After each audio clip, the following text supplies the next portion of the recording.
만약에 신이 없는 것이 아니라 그 어둠의 벽 너머에서 여전히 형형한 빛으로 존재하고 계시다면, 우리에게 그 질문을 던지면서 신과의 나와 너 관계 속으로 들어오라고 초대하는 그런 책이다 라는 생각이. 안녕하세요. 저는 손성현 목사입니다. 1년 전부터 강서구에 있는 순빛 청파교회에서 목회를 하고 있습니다. 그리고 어쩌다 보니 100년 전 사상가들의 글을 많이 번역하고 있습니다. 칼 바르트, 그리고 헬무트 틸리케, 그리고 이번에는 마틴 부버를 번역하게 되었습니다. 마틴 부버는 20세기에 정말 중요한 위대한 사상가라고 얘기할 수 있겠습니다. 마틴 부버를 한마디로 표현하기엔 참 어려울 것 같아요. 철학자이자 그리고 신학자이자 또 아주 훌륭한 이야기꾼, 문학가, 이렇게 이야기할 수 있을 것 같아요. 마틴 부버는 1923년에 나와 너라는 책을 통해서 정말 전 세계의 사상가들 그리고 올바른 길을 추구하는 사람들에게 이정표가 되는 작품을 써준 사람이죠. 저는 사상가는 자신의 글을 통해서 길을 만들어준 사람이다, 그렇게 생각하는데, 그런 의미에서 마틴 부버는 굉장히 중요한 사상가다, 그렇게 생각이 듭니다. 특별히 1923년에 출간된 나와 너는 그 이후에 많은 사람들에게 깊이 생각할 거리를 준 귀한 책이다, 보석 같은 책이다, 그렇게 얘기할 수 있겠죠. 그 나와 너에서 이야기하고 있는 굉장히 중요한 내용이 모든 참된 삶은 만남이다 라는 거거든요. 근데 이제 만남이라는 단어가 독일말로 베게그눈 이렇게 됩니다. 하지만 마틴 부버의 삶은 그런 만남의 혜택을 삶의 초반부에 그렇게 충분히 누리지는 못했다, 이렇게 얘기할 수 있습니다. 마틴 부버가 3살 때 그에게 가장 많은 사랑을 줄 수 있는 존재인 어머니가 갑자기 사라져 버립니다. 그래서 그 마틴 부버는 그 할아버지 할머니의 손에서 성장하게 되는데요. 4살이 되었을 때 이웃집 소녀가 부버에게 이렇게 얘기합니다. 부버는 항상 엄마가 언제 오나 기다리고 있었을 텐데 엄마는 돌아오지 않을 거야, 이렇게 얘기합니다. 부버는 그때 큰 충격을 받게 되죠. 그래서 만남을 뜻하는 독일어 단어가 베게그눈 이렇게 얘기했는데, 부버는 만남이 아니라 어긋남 혹은 엇갈린 만남, 이렇게 얘기할 수 있겠죠. 그래서 페어 게그눈이라는 말을 만들어내요. 원래 독일어에 있는 말도 아닌데. 그러니까 진정한 만남을 누리지 못했던 굉장히 불행했던 소년 시절을 그렇게 떠올리고 있습니다. 그런데 이 부버가 유대인이죠. 유대인 부버가 파울라 핑클러라는 독일 여대생을 만나게 됩니다. 파울라는 아주 독실한 가톨릭 집안이었어요. 유대인 마틴과 그리고 독실한 가톨릭 집안에서 성장한 파울라가 이렇게 만나게 된 거죠. 두 사람이 결혼에 이르게 되고 평생 함께 하게 되는데, 이 파울라와의 만남이 또 굉장히 결정적인 역할을 하지 않았을까? 부버는 파울라와의 결혼을 통해서 유대인 친구들과 이렇게 절교당하게 되고요. 파울라는 유대인과 결혼한다는 이유로 집안에서 이렇게 절연되게 됩니다. 그럼에도 불구하고 그 만남을 통해서 새롭게 꽃피워낸 그런 삶의 이야기가 있었기 때문에 부버의 삶 가운데서 이 만남이 굉장히 중요한 자리를 차지하게 되죠. 그런데 어떻게 그 만남이 이루어지는가 관련해서 또 굉장히 의미 있는 하나의 사건이 있었습니다. 1914년인데 한 청년이 부버에게 찾아와요. 부버와 대화를 하려고 하는데, 부버가 그 당시 어떤 개인의 어떤 신비적인 체험, 그 망아 체험, 나 자신을 잃어버리는 그런 체험에 굉장히 몰두해 있었는데, 그래서 그 청년이 찾아왔을 때 굉장히 친절하게 대해주기는 하지만 그 존재와의 진실한 만남까지 이르지는 못합니다. 근데 2달 후 그 청년이 자살하게 되거든요. 이 사건이 부버에게 굉장히 큰 충격으로 다가옵니다. 그래서 내 앞에 있는 사람들에게 완전히 몰두해서 온 존재를 기울여서 그에게 응답하는 존재가 되는 게 굉장히 중요한데, 바로 이런 여러 가지 체험들이 모여서 1916년에 나와 너 초고를 쓰게 되고요. 1923년에 나와 너라는 책이 나오게 된 것이죠. 그런데 이제 1923년에 출간된 나와 너, 그리고 30년 후에 출간된 신의 일식. 우리는 신의 일식이라는 책을 통해서 1923년 이후에 부버에게 어떤 일들이 있었는지, 그리고 부버가 그런 자기의 개인적인 변화라든지 온 세계의 변화를 어떻게 자기의 사상 속에, 글 속에 녹여냈는지를 볼 수 있게 되거든요. 그래서 신의 일식이라는 책은 굉장히 의미심장하다 이렇게 얘기할 수 있겠고, 특별히 2차 세계대전이라는 엄청난 사건, 하나님이 없다, 하나님이 죽었다, 하나님이 사라져버린 것 같은 그런 현실 속에서 부버가 어떻게 고뇌했는지를 잘 보여주는 책이 바로 신의 일식이다. 저는 그렇게 생각합니다.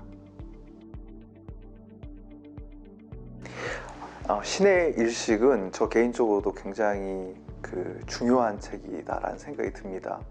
신은 죽었다, 혹은 신은 사라졌다, 혹은 신이 이 세상을 비추고 있는 그 빛은 없어지고 지금 아무것도 남아있지 않다, 이렇게 생각을 하겠죠. 근데 이미 그 제목, 신의 일식 이란 제목 자체가 저에게 굉장히 중요한 메시지로 다가왔습니다.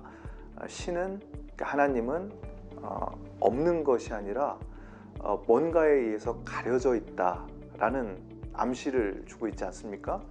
그래서 이 책을 처음 읽으면서 우리는 그런 질문을 던지게 되는 거죠. 도대체 하나님을 가리고 있는 것은 무엇일까? 라는 질문을 안고 이 책을 읽기 시작합니다. 신이 가려진 것을 이제 어둠이라고 표현할 수 있겠고, 그 어둠이 사라지고 빛이 비춰지는 그런 모습을 부버는 이 책의 이곳저곳에 굉장히 재치 있게 숨겨놓고 있습니다. 그래서 그것을 발견하는 재미 혹은 기쁨이 클 거다, 저는 그렇게 생각합니다. 이 책의 제일 앞부분에 서문에서 두 가지 대화에 대한 보고서를 이렇게 싣고 있는데요. 거기에 보면은 한 노동자와의 대화는 빛이 사라지는 여명으로 표현되었고, 또 한 나이든 늙은 철학자와의 대화는 점점 빛이 밝아지는, 환해지는 여명으로 이렇게 표현되어 있습니다. 그래서 이 책을 읽으면서 어디서 빛이 어두워지고 어디서 빛이 다시 환해지는지에 주목하면서 읽게 되면은 굉장히 흥미진진한 독서가 될 것이다 라는 생각이 들었고, 워낙 부버의 글이 난해하기 때문에 헤맬 때가 많이 있었거든요. 그런데 글을 읽다 보면은 빛이 점점 환해지는 것처럼 느껴지는 그런 부분이 있습니다. 독자들도 그걸 경험할 수 있을 거다, 그렇게 생각이 듭니다. 특히 이제 서문에 보면 이런 말이 나와요. 늙는다는 것은 사실 멋진 일이다. 만약 다시 시작하는 것이 무엇을 의미하는지 알기만 한다면, 이런 말이 나옵니다. 독일 사람들이 굉장히 즐겨 인용하는 한 문장 가운데 하나예요. 다시 시작하는 것이 무엇인지만 안다면, 그걸 잊어버리지만 않았다면 늙는다는 것은 참 멋진 일이다, 그런 표현이 나옵니다. 아울러 이 책의 마지막 부분에 보면은 내가 내 앞에 있는 존재를 내가 그렇게 경험하고 그리고 파악하고 내 안에 이렇게 포섭할 수 있는 존재로, 내가 어떻게든 동화시킬 수 있는 존재로 생각하지 않고 그 존재의 타자성을 의식하면서 그를 대하게 될 때 그는 나에게 너가 될 것이다, 이런 얘기를 합니다. 그리고 이것은 인간에게도 그리고 신에게도 마찬가지다, 이렇게 얘기합니다. 결국 이 책의 처음부터 마지막까지 우리가 신을 내가 이용할 어떤 대상으로 삼고 있는가, 아니면 나에게 부딪혀 와서 지금까지의 나의 삶이 무가되고 정말 새로운 시작을 할 수 있는 의미 있는 상대방이 되는 것인가, 이것을 의식하면서 처음부터 끝까지 읽게 된다면 비록 어렵지만 굉장히 놀라운 체험을 하게 될 거다라는 생각이 듭니다. 난해한 문장이지만 저도 번역을 하면서 부버는 정말 뭔가를 경험했다, 그리고 그 경험을 우리에게 알려주고 싶어 한다 라는 것을 여러 번 경험했습니다. 실제로 신의 일식이라는 이 책은 1951년 부버가 처음으로 미국에 가서 6개월간 미국에서 거의 70여 번의 강의를 합니다. 근데 강의만 한 것이 아니라 강의가 끝나고 나면은 그 강의를 듣고 있던 대학생들 그리고 수많은 사람들과 아주 질의응답 시간을 가지면서 끝까지 대화하려는 자세를 보여주거든요. 저는 이 책도 그런 대화의 열정으로 가득한 부버와 함께 대화하는 테이블 앞에 있다, 그렇게 생각하면서 읽는다면 큰 도움이 될 거다, 그렇게 생각합니다. 신의 일식이 2차 세계대전 이후에 사람들에게 뿐만이 아니라 오늘 우리 시대 사람들에게 던지고 있는 메시지는 정말 중요하다, 그렇게 생각이 듭니다. 나 그것의 관계, 부버는 이제 나와 너라는 책에서 인간이 이 세상과 사람들과 그리고 자연을 나와 그것의 그런 근원어로 이렇게 파악하고 있기 때문에 진정한 너가 되지 못한 상태에서 그 대상을 그냥 이해하고 이용하는데 그치고 있다라는 것을 지적해 주고 있습니다. 나 그것의 관계에서 나 너의 관계로 돌아서는 것을 히브리 말로 테슈바, 돌파 혹은 회개, 이렇게 이야기를 하고 있거든요. 신은 죽었다가 아니라 네가 신을 보지 못하는 것인지 보지 못하는 것이 아닌지를 잘 생각해야 된다라는 메시지를, 정말 묵직한 메시지를 던지고 있다라고 생각합니다. 우리는 신이 존재하는지를 증명해낼 수가 없어요. 신이 존재하지 않는다는 것도 증명해낼 수 없습니다. 부버는 하시디즘의 이야기 중에 만약에 라는 그 이야기를 굉장히 즐겨서 하고 있는데요. 그 만약에라는 이야기는 어떤 이야기냐면 한 학자가 랍비를 찾아와 가지고 이 유대교 신앙의 허구성을 이렇게 드러내려고 막 이렇게 하고 있는데 문득 그 랍비가 만약에 신이 계시다면 이라는 말을 딱 던졌는데, 물론 그런 생각을 안 해본 건 아니겠지만 그 만약에라는 말이 갑자기 가슴에 확 꽂히면서 기존에 자기가 가지고 있었던 무신론적인 그 어프로치가 허구일 수도 있겠구나라는 사실을 깨닫고 그 만약에라는 말에 무너지는 그런 내용이 나오거든요. 이 신의 일식이라는 것은 우리에게 이런 메시지를 던집니다.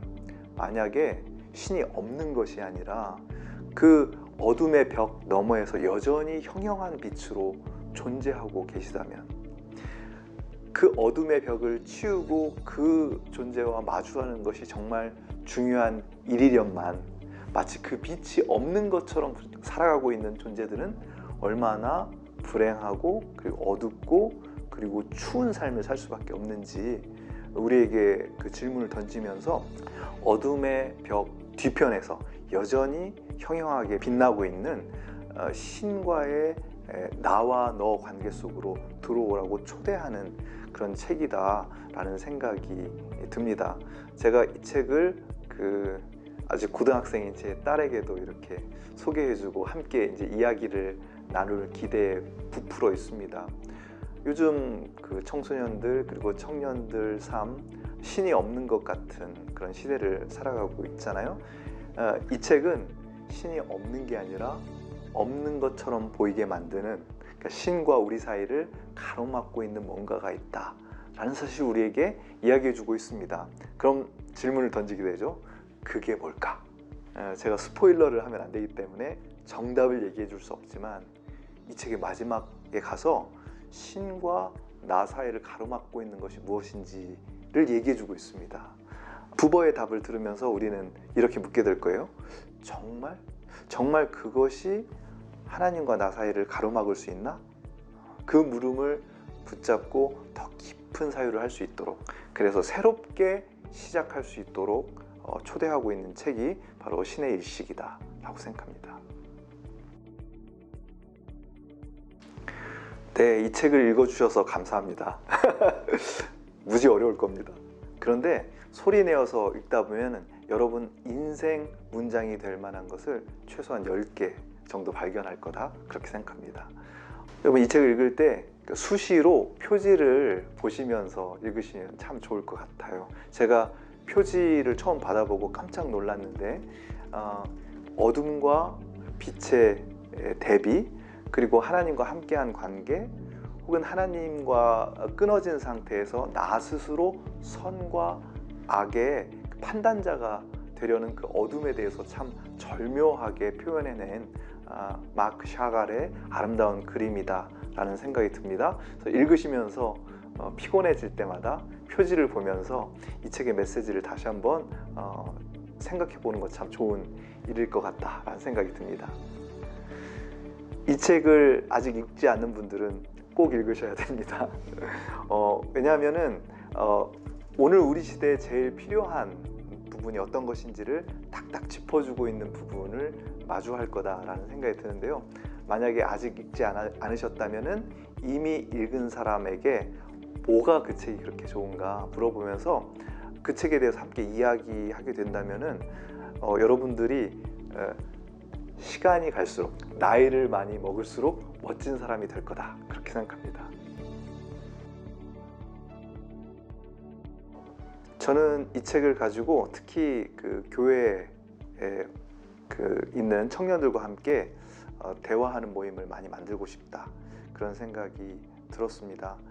청년들은 자신의 삶이 어떻게 앞으로 펼쳐질지 대단히 불안해하고, 그리고 답답해하는 그런 일들이 많이 있죠.